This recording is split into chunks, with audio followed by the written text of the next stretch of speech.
Good morning, everyone. This is Garrick with eXp Realty, and today we're talking about minimizing buyer risk.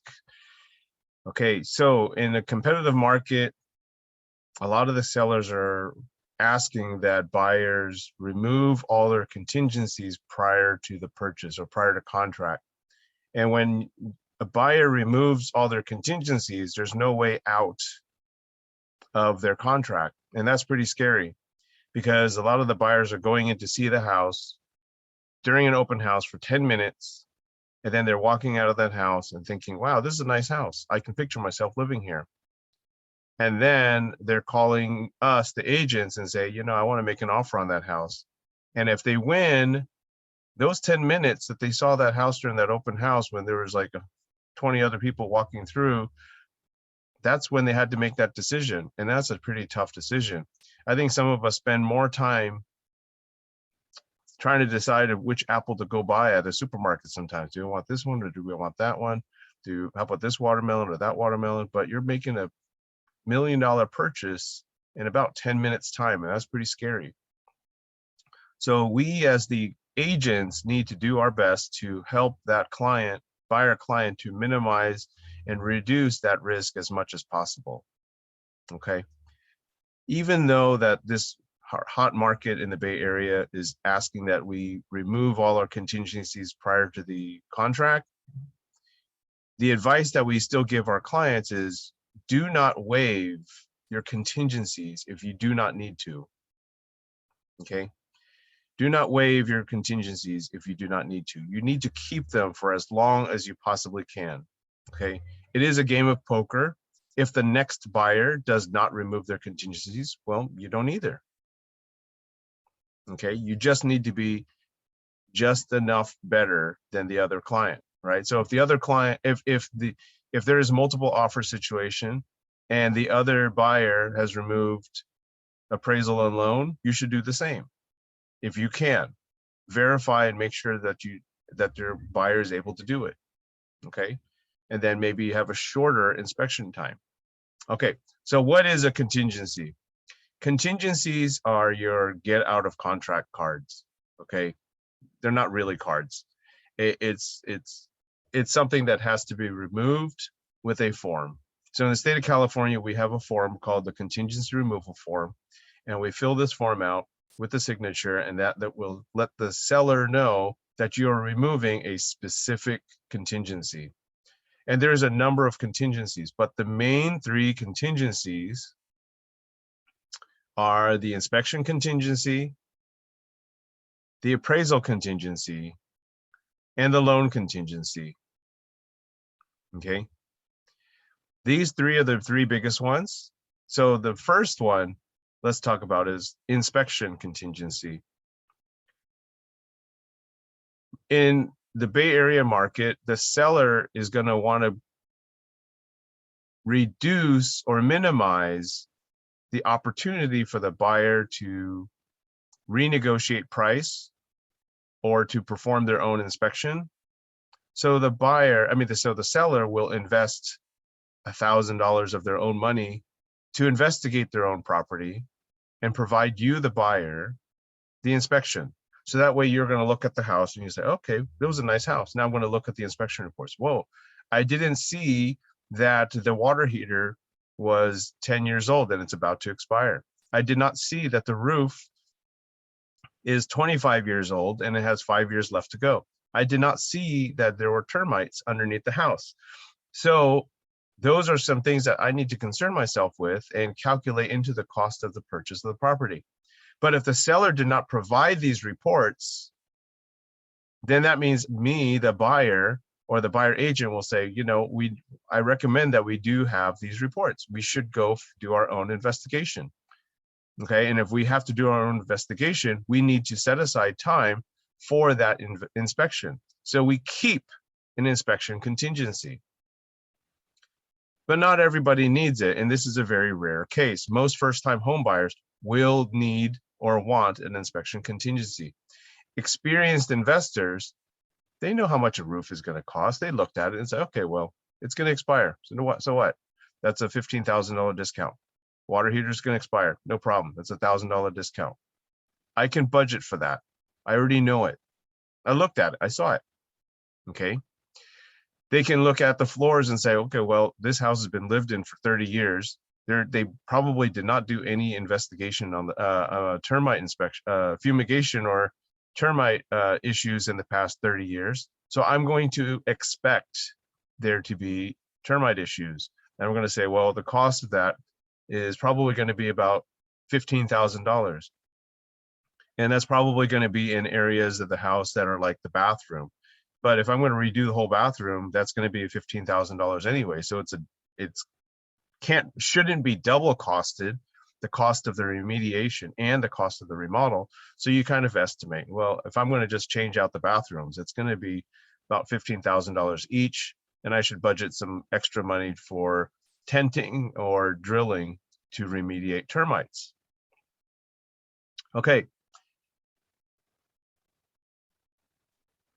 Whenever we as the buyer agent represents the buyer, you have to kind of help the buyer understand that it's okay, it's good to trust what the seller is telling us, but it's very important that we need to verify what they actually said, because what they said may or may not be true.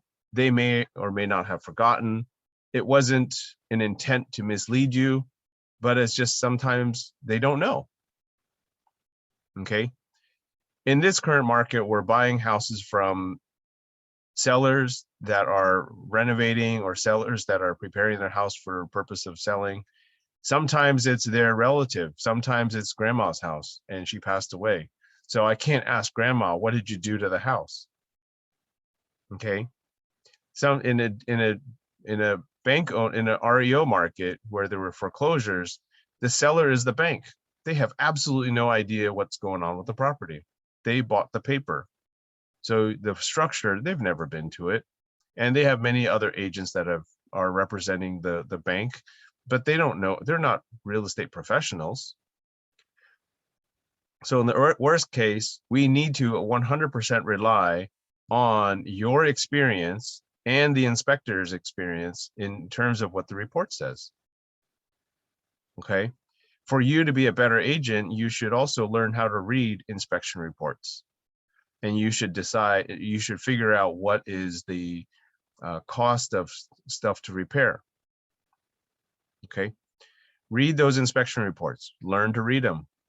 There's a home inspection report. There's a pest inspection report. There is a roof inspection report. There are other ones too.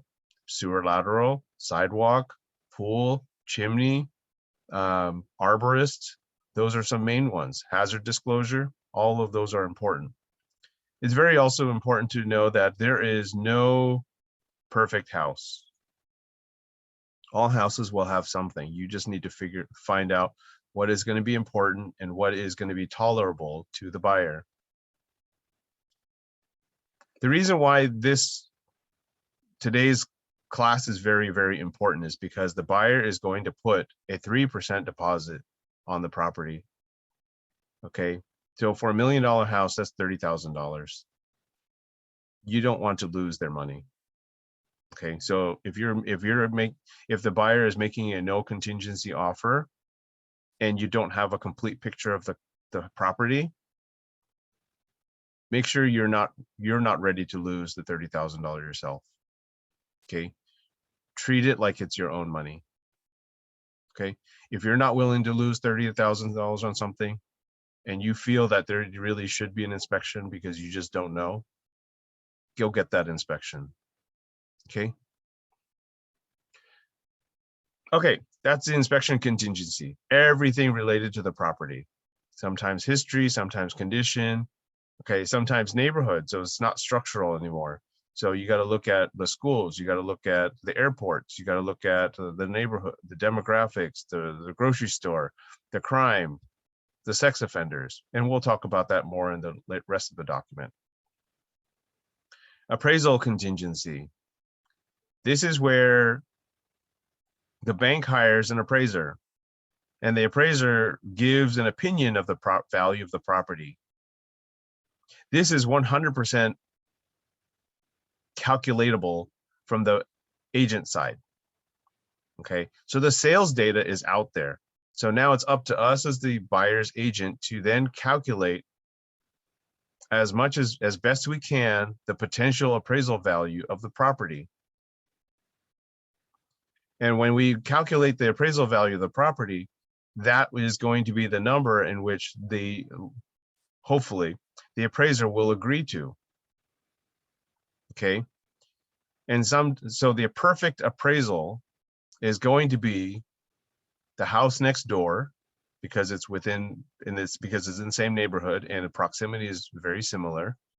It's going to be sold yesterday. Okay, so timing is important. And it's an identical floor plan. Okay, so that's going to be like the perfect appraisal. That's going to be the perfect measure of the value of the house you're trying to buy. The bank is sending the appraiser to protect their own investment. The bank is going to provide 80% financing to the buyer, and they want to make sure they're not going to lose their money. Okay, so if the house next door that sold yesterday with an identical floor plan sold for $1 million, and you're asking your buyer to make a $1.1 million offer, the bank's going to ask, so you're telling me that the value of the house went up by $100,000 in one day? That's what you have to explain to the bank. And that's what you have to explain to the buyer. And they all have to agree. And the buyer is going to say, no way is that possible. It did not go up $100,000 in a day. The bank's going to say the same thing. The bank appraisal is all historical data. So it always looks at what has happened in the past. It does not project the future. Okay. It only uses evidence of sold data in the past. So if you make a $1.1 million offer, the bank is going to say the house is only worth $1 million. If the bank says the house is worth $1 million and you made a $1.1 million offer, there is now a gap of $100,000. The buyer needs to cover that gap with cash. So if the buyer is putting 80% down, 20% down payment on $1 million, that's $200,000. Then they have to come up with the gap coverage of $100,000. So now when the buyer was thinking, yeah, I'm going to put 20% down of 1.1, no, it doesn't work that way. You put 20% down of a value that the bank thinks it's worth, which is $1 million. And then you got to close that gap of 100 on cash. So now instead of 20% of 1.1, which is 220,000, now the buyer has to bring in 200 plus 100, which is $300,000. Do you see that, how that changes the buyer's finances? Now the buyer is thinking, I was only expecting to bring 220 into this deal. Now I have to bring 300. Now I can't afford it. Now you've put the buyer, or the buyer has put himself into a bad situation. You need to be able to explain to the buyer and understand the meaning of the appraisal contingency and why you should keep it or remove it. My buyer in San Mateo,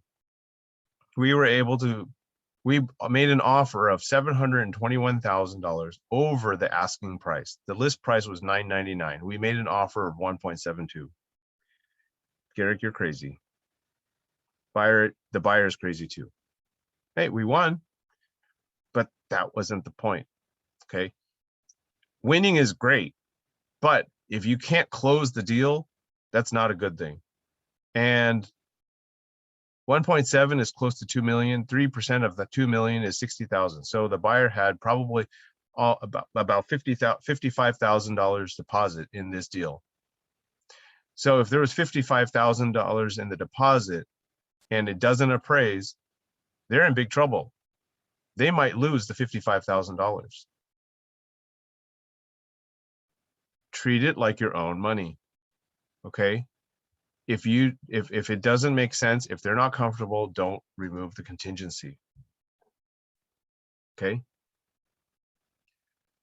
I see somebody viewing the page too. I'm going to go ahead and share the link so you can look at it directly and bookmark it yourself. Okay, there we go. All right. So this is very important. So even though we offer $721,000 over asking, we ended up with a 0 appraisal gap. How did we do it? Well, we showed up. The buyer agent, me, and the seller's agent, we both came to the appraisal. We met the appraiser. We showed him a list of all the upgrades to the house. We showed him the list, the permits that were required to do the renovation. The house was purchased for $1.1 million. So $999 was nonsense price. So the original house in poor condition was purchased for $1.1 million. They probably put $300,000 in repairs in it. So that would bring the value to 1.4. The market had moved up. So that probably has increased in the 6 months period of time, probably moved up to 1.6. And then the appraiser was able to grant us the final 100,000 because we also probably had a shed. And we were originally a 2-bed, 1-bath house, and it changed into a 3-bed, 2-bath house. So that was how the appraiser was able to justify the 1.7 price. However, the lender was flipping out. The lender was like saying, you got to be kidding me.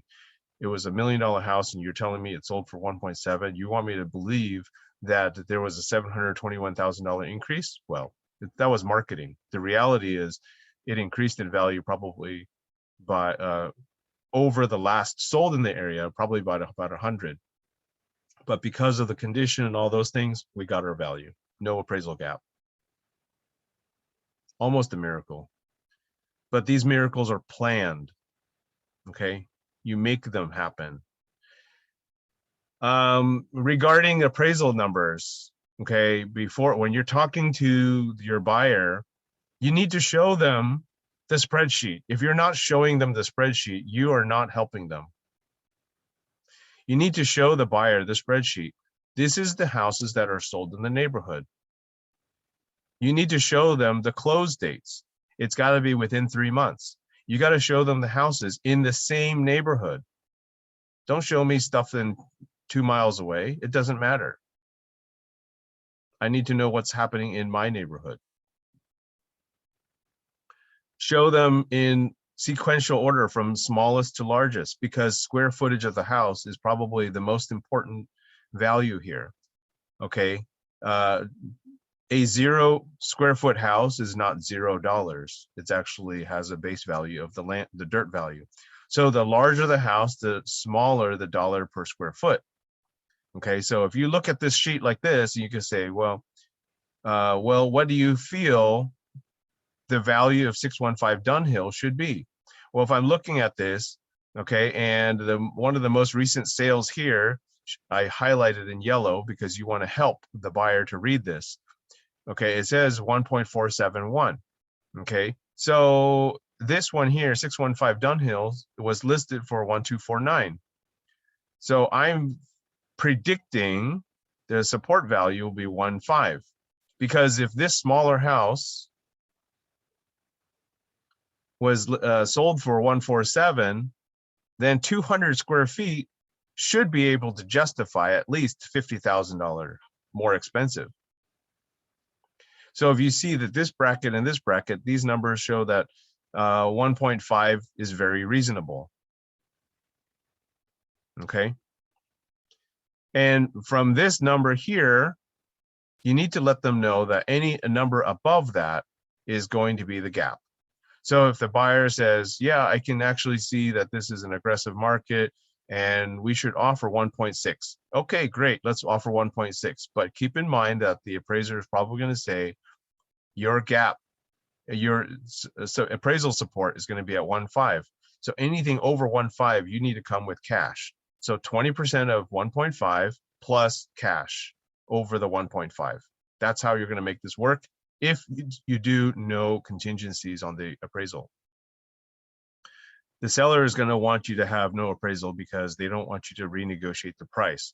Because if the lender comes back, I mean, this appraiser comes back and says it's only worth 1.5, then the buyer is going to say, oh, I'm so sorry, I can't afford 1.6 because the appraiser said it's 1.5. Now, can we negotiate? Can we meet halfway? The seller's going to say, no, you removed your contingency. No way. Close it or give me your deposit. Okay, don't lose your client's money. Loan contingency. This is also very important too. The loan contingency is in case, okay, let's go back. The purpose of these contingencies is because you are lacking information because a seller hasn't provided it, or you need to do your own investigation, okay, or whatever you need to do to before you do it, you do the investigation, and then you have the potential to renegotiate. So an inspection contingency, oh, the water heater is broken. I didn't know that. Then you go back to the seller and say, okay, well, the water heater is broken. That's about $1,000. Can we split it? You pay 500, I'll pay 500. Appraisal contingency. Oh no, it came back $100,000 short. Can we meet halfway? Okay, that's what these things are for. Okay, that's the reason why you want to get out. Okay, so you can renegotiate or cancel. A loan contingency. You, as the agent of the buyer, can coach your buyer to talk to their lender and make sure that they are fully underwritten approval. If you remember on the new RPA forms, there's 3 different categories. There's pre-qualified, pre-approved, and underwriter approved. Each one is different. A pre-qual is like, okay, I go to the website, put in my numbers, bing, okay, I'm qualified for this number. Now, pre-approval is where there's an actual human lender and looks at your file and asks for your social security number, gets your credit report, looks at your tax returns, look at your income statements and say, okay, this is what we approve you for. An underwriter approval is where all of this stuff goes into and matches into either an automated system or a manual system that confirms all of these things and commits to lending to you. 95% commit. Okay, if the buyer loses their job or they quit or do something other crazy stuff, then they won't get their loan. Okay, so you can fully know if the buyer is able to even do this. Okay, you want to make sure that the buyer is as close to underwritten approved as possible. So when they are offering, they can offer with the confidence of cash. Okay, so even though it's a loan and it's going to take 25 days, my confidence is that we're going to offer as strong as cash. Okay, because if you're only pre-qual, that means you don't really have a full idea. You're a 50-50% chance. Now, pre-approval is an 80% chance of funding. An underwriter approval is 95% chance of funding.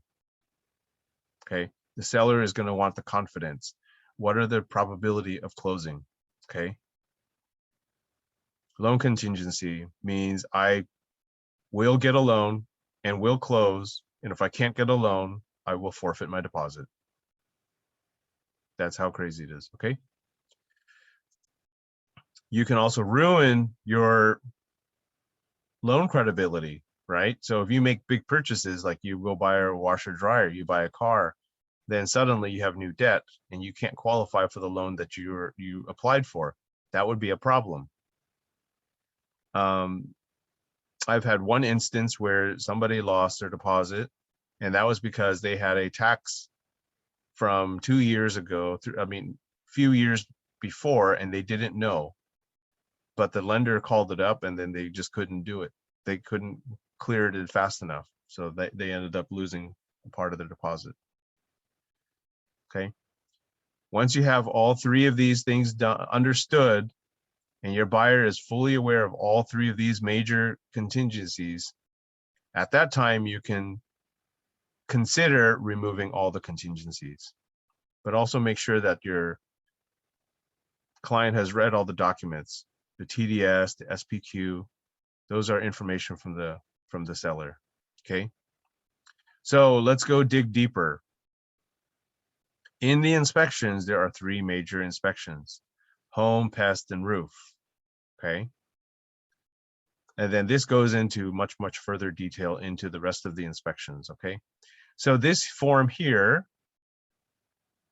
is actually a zip form, and it lists all, like 90% of the potential inspections that you can consider doing on a property to be clear. Okay. A general home inspection, a pest inspection, chimney, electrical, heating and air conditioning, lead paint, plumbing, square footage, structural, easements, foundation, lot size, boundaries, pool, roof, sewer, septic, survey, trees, wells, radon gas. We don't get radon gas up here. It's more of a Southern California and other parts of the country. Radon gas is a odorless, colorless gas that comes out of the ground. And if you breathe too much of it, you will die. Okay. Formaldehyde, asbestos, methane gas, mold, permits, public record, zoning, government requirements. These are all different things that can affect the value of the property that you should inspect or investigate prior to no contingencies. Okay. All right. Have you read the homeowner documents? Okay, if new homes actually are part of an HOA, and there are things called CC&Rs, conditions, covenants, and restrictions. Have you read them? Okay, are there certain rules? You know, I really want red curtains, but the CC&R says you must have white curtains. I really want to grow vegetables in the front yard. Nope, CC&R says no, you cannot change the landscaping. Okay, I have a boat, I want to park. Nope, you can't park it on the driveway. Read the CC&Rs. I want to put laminate flooring. Nope, you're on the 2nd level. That's not allowed. Okay. So you got to make sure that all these things are verified before you can remove your contingency. Will it rent out? Are you allowed? Is the owner occupancy higher than 50% or 40%? If it's less than 50%, then you might have problems getting a loan. Will it rent out? What if your buyer wants to buy it, live in it for 2 years, and rent it out after that? Are you even allowed to rent it? Okay. If you can't rent it, then it doesn't meet their needs. You need to be careful. You need to coach your client. HOA reserves. Is the HOA have enough money to go fix things in the future? Is it at least 35% funded? Now think, 100% funded means there's enough money to go fix all the things that needs to be fixed in the development over the next 30 years. 100% is great, but it's not so great because that means it's not money in your own pocket. 35% sounds low because now you could fix 35% of the problems, but that's also okay because sometimes the bank account for the HOA goes up and down because the repairs are spaced out. They're not all due in the same year. Some things got replaced every 5 years, some every 10, some every 20, some every 30. Okay. Are there upcoming assessments? Did the HOAs say, oh, you know what? Nobody wanted to pay more than $200 per month for their condo for the HOA fees. That was great. All the occupants are happy. But this is bad for the HOA because now the HOA has no money. I can't afford, the HOA can't afford to go fix anything. So this is where the HOA is going to say, we're going to send out an assessment and you, the owners, need to each pay up $10,000 so we can go fix your roof. Okay, that's what assessments are. Did you guys saw in the news about the building collapse in Florida? Well, they didn't collect the assessments because I think all of the residents did not have the money or could not afford the repairs. So the assessments for a 1-bedroom condo was, I think, $80,000. So the 1-bedroom condos had to come up with $80,000 to pay this assessment. And the penthouse had an assessment of $300,000. So that you own this 1-bedroom condo at $600,000 value, and now the HOA wants me to pay another $80,000 just to go fix the stuff that's in the building. Yes, it seems highly unreasonable, but the things weren't fixed, and unfortunately the building collapsed. That's kind of an extreme case, but that's where assessments come from. Okay, it's to repair stuff. Architectural review. Did you want to change your flooring from carpet to vinyl? Yeah, you need to submit an architectural review to the HOA board so they can approve it, so they know what's going on. Are you allowed to have pets in the HOA? Okay, are you allowed to have hard surfaces? Is it in litigation? If one of the owners is suing the HOA, then the HOA is in litigation. Now you need to have a special non-warrantable condo loan. Okay, is the complex FHA approved, VA approved? This can increase the number of buyers possible to buy the property. Okay, so if you have an FHA buyer wanting to buy to buy a condo using an FHA loan, the complex has to be FHA approved. If it's not approved, you can't use it. Natural hazard disclosure. This tells you where fault lines are, underground leaking storage tanks. So learn to read this document too. Okay, this affects the value of the property with natural environmental stuff. Okay, can you insure the property? What is the cost of the insurance? Maybe the cost of the insurance is prohibitive. So one of my clients bought a property in Oakland Hills. It was burned in the '89 fire. The previous owner rebuilt the whole house, and now, you know, because it has burned down once before, because it was in the Oakland Hills, the chance of it burning down again are pretty high. So now the insurance company says, well, what is the chances of a forest fire in the Oakland Hills to replace this $2 million house? Well, that insurance is going to say, the insurance company might say, well, yes, we will insure it.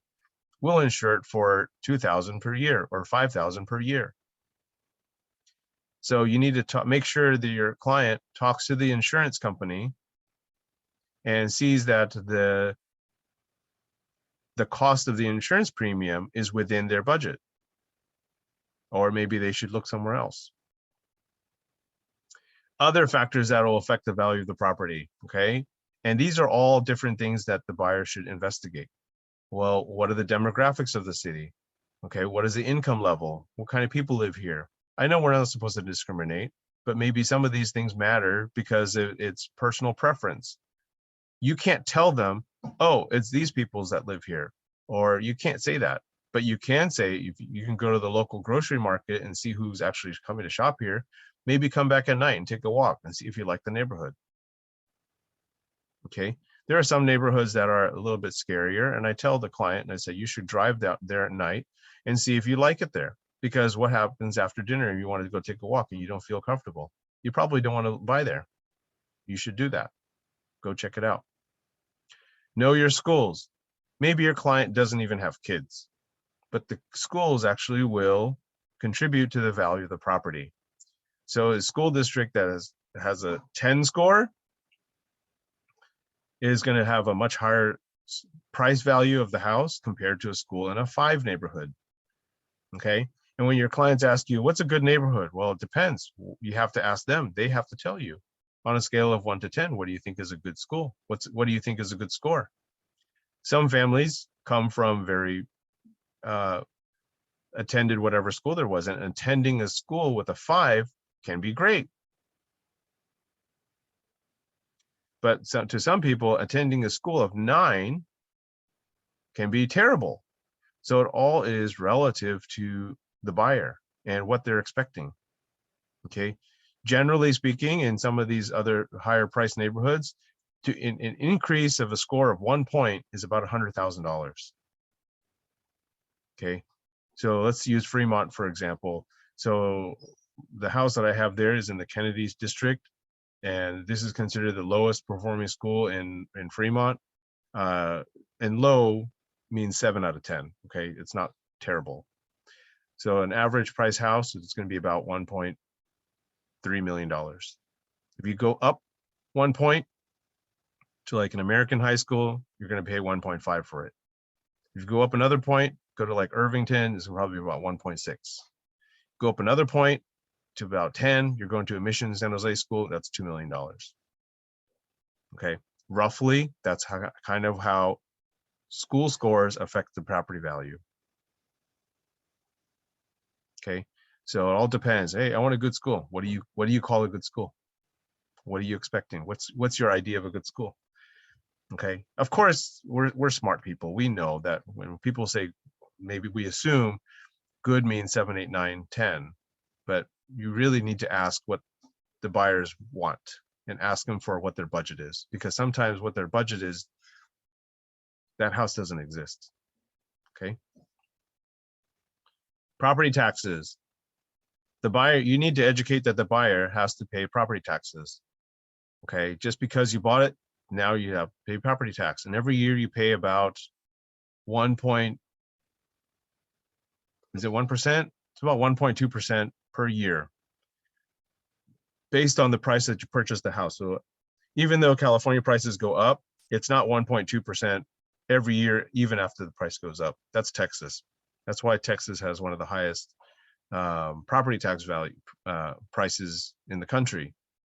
But in California, because of Prop 19, the property tax value is pinned to the time that you purchased the property. So that's why a lot of homeowners that bought properties 20 years ago, they don't want to sell because their property taxes are very, very low.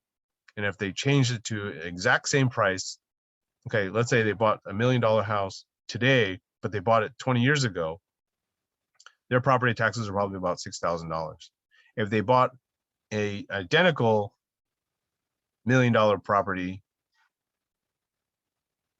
that today with that $1 million, then their property tax would be about 1.2%, so $12,000. So they automatically increased their property taxes, doubled it by changing to an identical house in it 20 years later.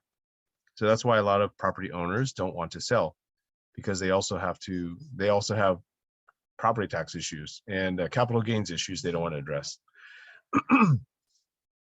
Local ordinances. Oakland has a sidewalk ordinance. East Bay has a sewer lateral ordinance. San Jose has a tree. West Contra Costa County has gas shutoff valves. Certain cities have rent control. You can also do permit searches to check to see if the property has done their renovations with the city permits. You can also download county disclosures, okay, because these kind of summarize things that happen. And some cities have pre-sale inspections. You want to check those out too. Okay. Rental properties. Let's say if the buyer wants to buy something to rent out, you want to check and calculate if they're going to make money. Run the scenario out before they buy it. Don't have them buy it and say, oh, wow, I'm going to lose money on this. Then maybe it's not such a good deal anymore. Okay. Research the crime. Google search the name, just put like Fremont crime, and then just look it up, see what comes up. Some cities have police databases, some have nixels, some have other ways to report that crime. Okay, check it out, make sure it's suitable.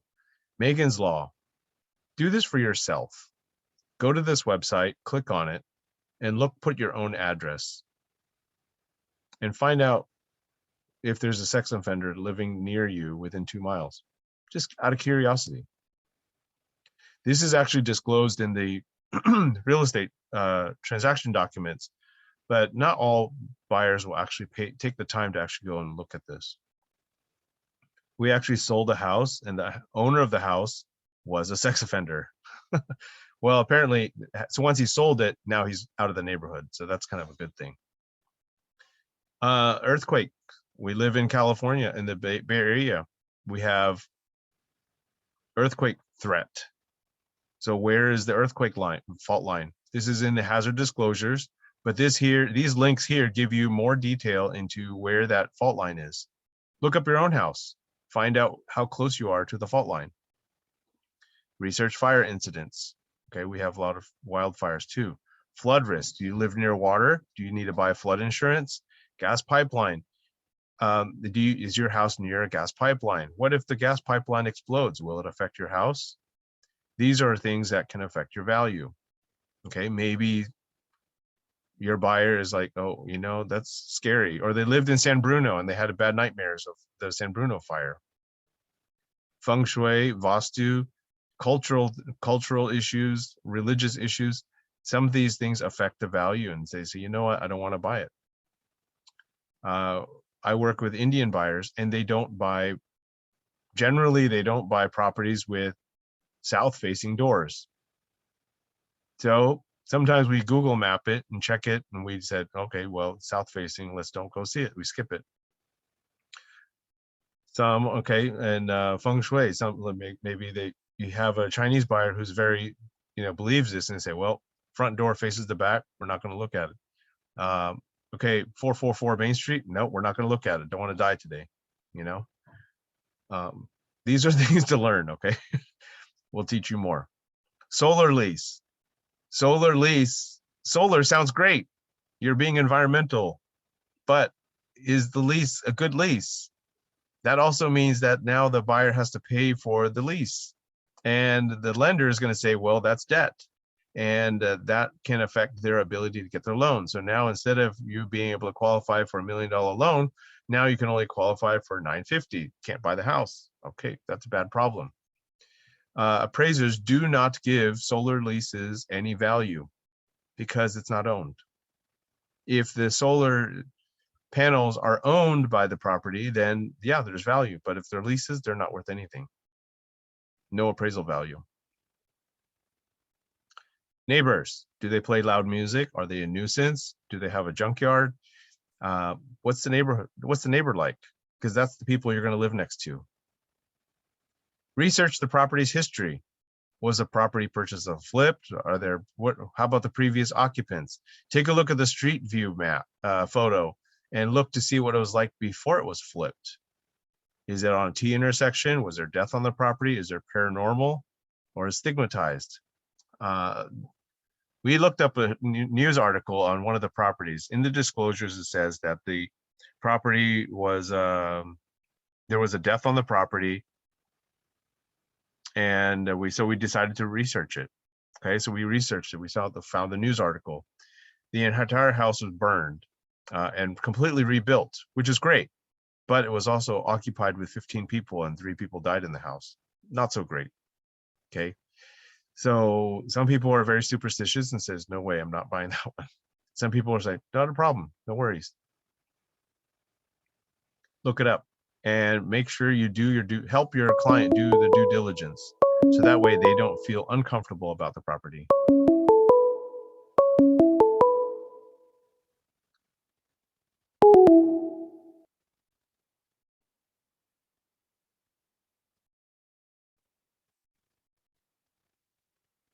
Okay, let's keep going. All right, almost done. Okay, graveyards. Is your buyer okay with the graveyard or railroads, or how about airplane noises? We were shopping properties in South San Francisco and it was on the flight path. We looked up, we saw big planes. There's actually a tracker for big planes. I mean, any airplanes. You click on this link, you'll see the airplanes. You'll say, oh, wow, that one's going to Taiwan. That one's going to France. That one's going to England. Okay, water tower. What if the water tower collapses or fails? Then will your house like wash away? Okay, now these are other things too. Okay, high power transmission line. Be concerned with EMF radiation. Is there a high traffic in the area? Is there a noise nuisance? Is there a freeway sound wall? Are you on a hillside? Are you on liquefaction? Are you in a fire zone? Are there active fires? Is there enough sunlight in the house? Is there a swimming pool? Do you live in an area of expansive soil? Not expensive, expansive. This means the soil goes up and down, kind of like a sponge. Is it on a brick foundation? What's the air quality like? Make sure your client looks at everything regarding the property. At the end of this document, the buyer says, you got to ask your client, are you all in? Is this the one you want? Have you accepted all the things relating to this property? Ask them to tell you, I'm all in. If they're committed and ready to move any or all contingencies, let them tell you we're okay to remove all contingencies. This document is shareable to your clients, and I want you to talk through this with your client. Okay. I don't want that client to come up and say, oh, I didn't know that you could search for this. I didn't know you could study this. I didn't know you could know about this or investigate this. Okay. Sometimes your seller is not going to provide you everything, not because they're hiding it from you, but because they just don't have it or they don't know it. But you are a smart person, a clever agent, so you're going to help them to go figure this out. Okay, that wraps it up. This is minimizing buyer risks and removing buyer contingencies. Okay, I'm going to go ahead and pause this.